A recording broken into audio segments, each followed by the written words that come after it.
ঈশ্বরের বাক্য আমাদেরকে এইভাবে বলে, যদি আপনি ঈশ্বরের সন্তান তবে অন্যকে শ্রেষ্ঠ মনে করে তাকে সম্মান করবেন। অনেক সময় যখন কেউ আপনার সামনে অন্যকে প্রশংসা করে আপনার থেকেও বেশি, তখন আমরা হিংসায় ভরে যাই। স্ত্রী তার স্বামীকে জিজ্ঞেস করলো, আজকে সবজি কেমন হয়েছে? আর স্বামী মুখটা ফুলিয়ে বলে, এর থেকে তো ভালো আমার মা বানাতো।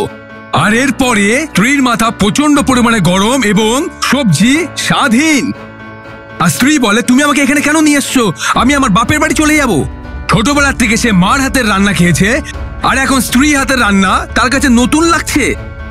ছোটবেলার থেকে সে তার মার হাতের রান্না খায়, তা সে স্বাদ এখন তার অভ্যাস হয়ে গেছে।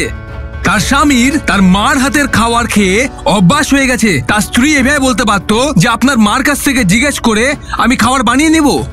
এরকম বলতে পারতেন কিনা, আমার হাতের খাবার আপনার পছন্দ না, তো আমি আপনার মাকে জিজ্ঞেস করছি, মা আপনি বলুন আপনি কিভাবে খাবারটা বানাতেন যাতে আমি আমার স্বামীকে খাওয়াতে পারি। কিন্তু এমন করেনি, সে এমনটা করেনি, আর সেখান থেকে চলে গেল। এরপর সেই পরিবারে কি হবে? সেই পরিবারে কি হবে? শুধু শুধু তার মাকে কথা শুনতে হবে। স্বামী স্ত্রী নিজেদের মধ্যে যেমনই থাকুক, তার মধ্যে মাকে কেন টেনে আনেন? পিতাকে উল্টাপাল্টা কেন বলেন?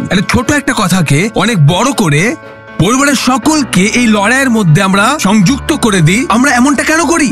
স্বামীর খুশিতে স্ত্রীকে থাকা দরকার, ঠিক সেইভাবেই স্ত্রীর খুশিতেও স্বামীকে থাকা দরকার। সবকিছু নিজের থেকেই ঠিক হবে। বেগুনের ভর্তা পছন্দ, একসাথে মিলে বানান, একসাথে মিলে খান, আনন্দই আনন্দ। চিকেন খাওয়ার ইচ্ছা হয়েছে, একসাথে বানান আর খান। সেটা না হলে পারে কি হবে? তোমারটা তুমি বানাও, আমারটা আমি বানাই, এরকমই চলবে। আপনাদের দুজনের এক থাকা প্রয়োজন, তবেই খুশি বাইরে দেখা যাবে। আর বাইরের ঝগড়াকে ঘরের মধ্যে নিয়ে আসবেন না, আর ঘরের বিষয়গুলোকে বাইরে নিয়ে যাবেন না। যে যেখানে আছে সেখানে থাকতে দিন, তারপরে গিয়ে পরিবার তৈরি হবে। যদি আপনার পরিবারে সবকিছু ঠিক থাকে, আপনাকেও বাইরে থেকে ভালোই দেখাবে। আর আপনার স্বামী যখন কাজ করতে বাইরে যায়, আনন্দিত হৃদয়ে বিদায় দিন, অতিষ্ঠ হয়ে নয়। আর যদি এমনটা করেন তাহলে সে কাজে নয়, অন্য কোথাও যাবে। কোথায় যাবে? হয়তো দারুর দোকানে। ঠিক বললাম না? আজ অনেক পুরুষ মদকে নিজেদের শান্তি বলে মনে করে। আজকে যদি স্বামী মাতাল হয়ে যাচ্ছে, তবে কি এর পেছনে স্ত্রীরও কোনো যোগদান আছে? আমি তো আমার স্বামীকে কখনো মদ খেতে বলিনি। হ্যাঁ, তুমি বলো না, কিন্তু তোমার ব্যবহার তাকে প্রেরণা দেয়।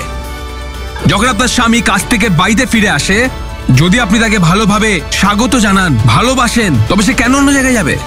কেন সে দারুর দোকানে যাবে? কেন বন্ধুদের সাথে সময় কাটাবে? কেন রাস্তায় ঘুরে বেড়াবে? তার কাছে তার স্ত্রী এবং সন্তানের থেকে বেশি বাইরের লোক কেন হয়ে গেল? স্ত্রীকে স্বামীর অধীনে থাকতে হবে, স্বামীকে তার স্ত্রীকে ভালোবাসতে হবে।